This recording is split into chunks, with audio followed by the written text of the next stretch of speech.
Hello friends, आज हम लोग माइक्रोब्स इन ह्यूमन वेलफेयर के बारे में समझेंगे। माइक्रोब्स जो होते हैं वो commonly bacteria, fungi, protozoans, alga, virus ये सभी हो सकते हैं, जो कि बहुत ही छोटे साइज़ के होते हैं। ये जो माइक्रोब्स होते हैं ये बहुत सारी बीमारियां फैलाते हैं, मगर बहुत से इसमें जो होते हैं जो कि हमारे जीवन के लिए बहुत ज़्यादा महत्वपूर्ण है। हम इनका बहुत ज़्यादा इकोनॉमिक इम्पोर्टेंस होता है, इसका हम लोग बहुत इस्तेमाल करते हैं। इसका इस्तेमाल हम लोग कर सकते हैं माइक्रोब्स का कई तरह की फील्ड में, फूड प्रोसेसिंग में, मेडिसिन में, एग्रीकल्चर में, इंडस्ट्री में, इन्वायरमेंटल मैनेजमेंट में। ये सभी जो क्षेत्र हैं इनमें हम माइक्रोब्स का यूज़ करते हैं। अगर हम लोग सबसे पहले देखें कि हाउस होल्ड में माइक्रोब्स हमारे लिए किस तरह से यूज़फुल हैं, तो दही तो हम सभी के घरों में बनता है। तो ये जो दही जमाया जाता है ये लैक्टोबैसिलस बैक्टीरिया होता है, जो कि मिल्क की जो शुगर होती है उसको, जो लैक्टोज होता है उसको लैक्टिक एसिड में कन्वर्ट कर देता है, और लैक्टिक एसिड जो होता है वो फिर कोगुलेट होकर के मिल्क प्रोटीन बना लेता है, और यही मिल्क प्रोटीन जो होती है वो कर्ड होती है। लैक्टोबैसिलस एसिडोफिलस जो होता है वो न्यूट्रिशन की क्वालिटी को बढ़ा देता है, और इसमें विटामिन B12 का जो कंटेंट होता है वो बहुत ज़्यादा मात्रा में पाया जाता है। इसके बाद फर्मेंटेड फूड्स जो होते हैं, सभी के घरों में इडली, डोसा, आजकल इस तरह की चीज़ें बनाई जाती हैं, नान बनाई जाती है, ये सब फर्मेंटेड फूड हैं। बेकरी की इंडस्ट्री में तो पहले से ही ये काम किया जाता था, अब धीरे धीरे हमारे लोग के घरों तक भी फैल चुका है। जो फर्मेंटेशन होता है ये वो प्रोसेस है जो माइक्रोब्स जो होते हैं कॉम्प्लेक्स ऑर्गेनिक सब्सटेंसेस को सिंपलर वन में तोड़ देते हैं। इसमें लैक्टोबैसिलस और लिनोनोस्टॉक जो है इसका इस्तेमाल किया जाता है फर्मेंटेशन के लिए। ये जो वेजिटेबल्स होते हैं जैसे अचार है, इन सभी में इसको यूज़ किया जाता है। वहीं पर सैक्रोमाइसिस सेरिवेसी जो होती है इसका इस्तेमाल ब्रेड मेकिंग के लिए किया जाता है। ये CO2 गैस रिलीज़ करती है और जो डो होता है वो फूल जाता है इससे। अल्कोहल बीवरेजेस की बात करें तो ये शुगर को अल्कोहल में कन्वर्ट करने का काम भी करती हैं। बीवरेजेस जो होती हैं, वाइन है, बियर है, इस तरह के इनको फर्मेंट किया जाता है। जो फ्रूट जूस होते हैं उनको पहले फर्मेंट किया जाता है। बार्ली है, माल्ट है, इन सब का इस्तेमाल किया जाता है, और इससे सड़ा करके जो है इसको वाइन या बियर बनाई जाती है। विनेगर जो होता है, सिरका, उसमें एसिटोबैक्टर एसिटाई है जो कि ऑक्सीडाइज करता है अल्कोहल को और प्रोड्यूस करता है एसिटिक एसिड। इस प्रकार से विनेगर बनाया जाता है। अगर हम लोग देखें इंडस्ट्रियल यूज़ में तो माइक्रोब जो होते हैं बहुत बड़े पैमाने पर इंडस्ट्रीज़ में यूज़ किए जाते हैं। बीवरेजेस को फर्मेंट करने के लिए यीस्ट का इस्तेमाल किया जाता है। यहाँ पे जो सीरियल्स होते हैं, माल्टेड सीरियल्स जो होते हैं या फ्रूट जूस होते हैं, उनको फर्मेंट करके जो है इसका इस्तेमाल किया जाता है फ्रूट जूस वगैरह बनाने में। इसके अलावा जो फर्मेंटेशन होता है, डिस्टिलेशन होता है, डिफरेंट बीवरेजेस प्रोडक्ट बनते हैं उसमें, जिसमें बियर होती है, वाइन होती है, विस्की होती है, रम है, ब्रांडी है। इन सब में जो अल्कोहल का जो कंटेंट होता है वो बढ़ता चला जाता है, जिस सीक्वेंस में हमने बताया है। एंटीबायोटिक्स मेडिसिन में भी इसका बहुत ज़्यादा इस्तेमाल किया जाता है। केमिकल सब्सटेंसेस प्रोड्यूस होते हैं जो कि माइक्रोब्स को किल करते हैं या उनकी ग्रोथ को रोकने का काम करते हैं। ऐसे प्रोडक्ट एंटीबायोटिक कहलाते हैं।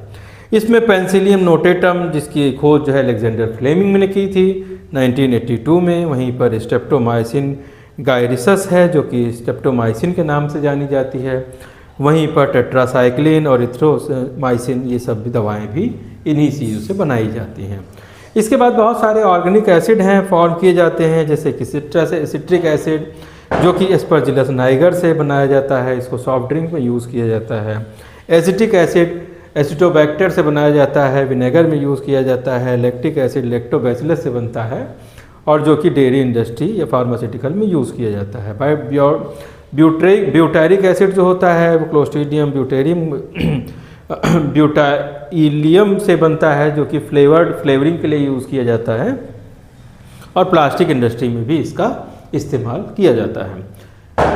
बहुत सारे एंजाइम्स बनाए जाते हैं, एंजाइम्स फॉर्म किए जाते हैं इंडस्ट्री में बड़े पैमाने पर, जिसमें एस्परजिलस नाइगर है जो कि जूस जो होता है उसकी सफाई के लिए इसका इस्तेमाल किया जाता है। वहीं पर प्रोटीजेज होते हैं, उनका इस्तेमाल डिटर्जेंट्स के लिए किया जाता है। वहीं पर ब्यूटेनॉल और एसीटोन के प्रोडक्शन में क्लोस्ट्रीडियम का इस्तेमाल किया जाता है।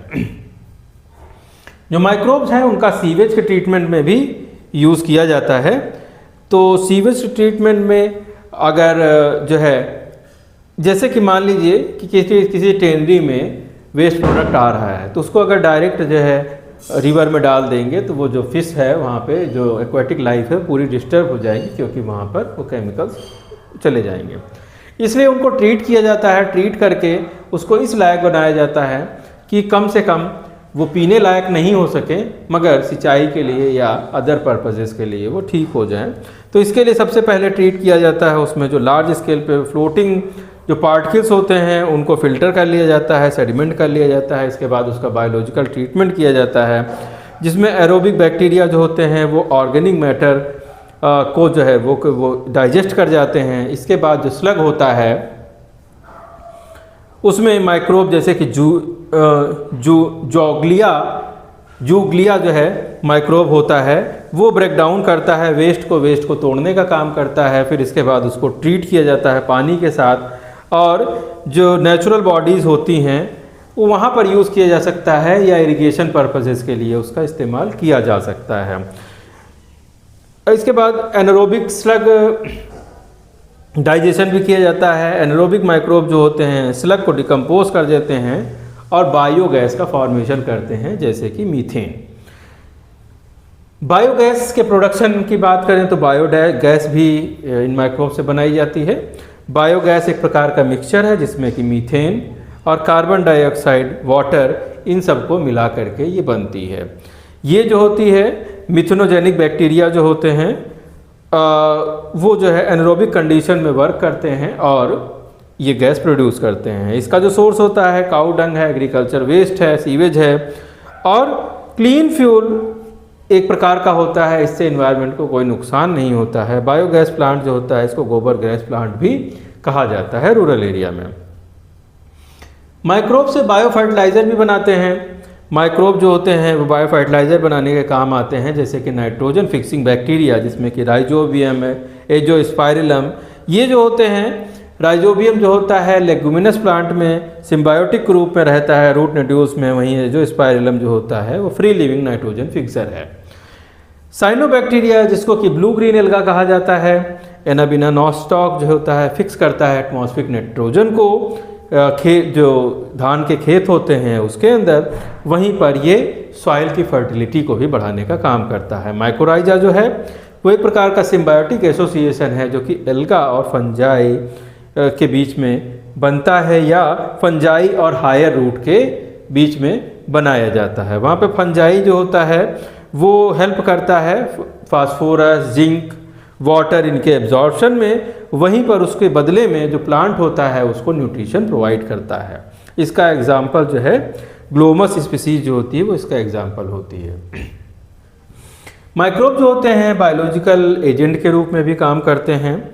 ये जैसे कि फंगल बायो कंट्रोल एजेंट होते हैं, जैसे कि ट्राइकोडर्मा है ये एक प्रकार का फ्री लिविंग फंगस है जो कि प्रोटेक्ट करता है प्लांट को पैथोजेनिक जो फंजाई होते हैं उनसे। वहीं पर बैक्टीरियल बायो कंट्रोल एजेंट होते हैं, जैसे जिसको बीटी कहा जाता है, बैसिलस thuringiensis।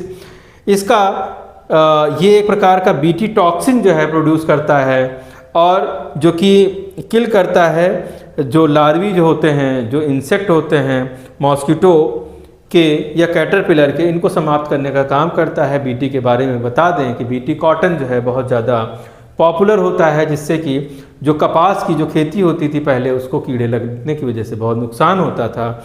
तो इस बैक्टीरिया की वजह से अब जो होते हैं फंगस उस कॉटन को डिस्ट्रॉय नहीं कर पाते हैं, जिस वजह से धीरे धीरे कॉटन फिर सस्ता हुआ।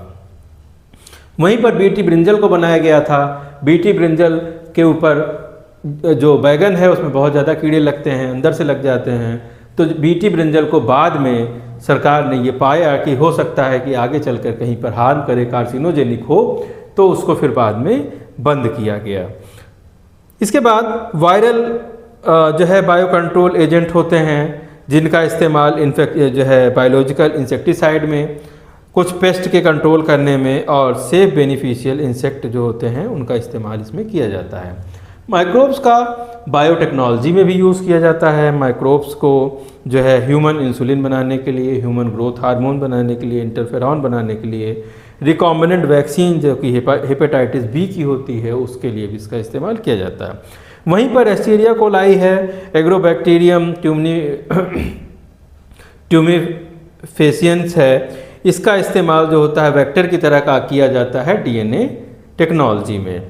माइक्रोब का इस्तेमाल इन्वायरमेंटल मैनेजमेंट में भी किया जाता है। इसमें जो बायो रेमिडेशन होता है उसमें जो सर्टेन माइक्रोब्स होते हैं वो पोल्यूशन को तोड़ देते हैं, ब्रेक करते हैं। ऑयल स्पिल्स के लिए इनका इस्तेमाल किया जाता है, जैसे समुद्र में तेल के टैंकर जो होते हैं वो अगर फैल गए किसी तरह से तेल, तो ये जो माइक्रोब्स होते हैं उस ऑयल को ख़त्म कर देते हैं।